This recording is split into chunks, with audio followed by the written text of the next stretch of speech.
Hello Gujarat news ચેનલમાં બધાને મારા નમસ્કાર।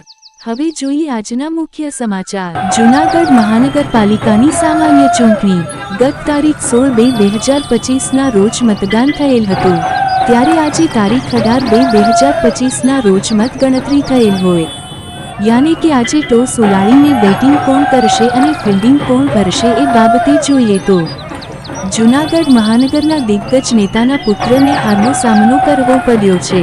તો વાત કરીએ આજે વોર્ડ નંબર 9ની કે જેમાં બીજેપીના ઉમેદવાર ગીતાબેન પરમારને 2625 મતોથી જીતેલ હોય। બીજા નંબરે જોઈએ તો ચેતનાબેન 2503 મતે જીતેલ હોય। ત્રીજા નંબરે આકાશ કટારા 3455 મતે જીતેલ હોય, ત્યારે બીજેપીના ચોથા ઉમેદવાર એવા પાર્થ ગિરીશભાઈ કોટેચા હારી ગયેલ હોય। એમની જગ્યાએ અપક્ષ ઉમેદવાર એવા લોકલાડીલા અશ્વિનભાઈ ભારાઈ આજે 4431 મત એટલે કે ભારતીય જનતા પાર્ટીના ઉમેદવાર કરતાં સૌથી વધારે મતોથી આજે બેટિંગ કરીને જીતી ગયેલ હોય। બાકી જોઈએ તો જૂનાગઢ મહાનગરમાં બીજેપીની સરકાર રચાશે, મેયર પણ ભાજપના જ બનશે, પરંતુ આ જૂનાગઢ કોર્પોરેશનની ચૂંટણીમાં આ વખતે નવા બેટ્સમેનોને બેટિંગ કરવા માટે ઉતારેલ હતા અને 2020 રમીને ઊંચું પરિણામ લાવીને જીત હાંસલ કરેલ હતી।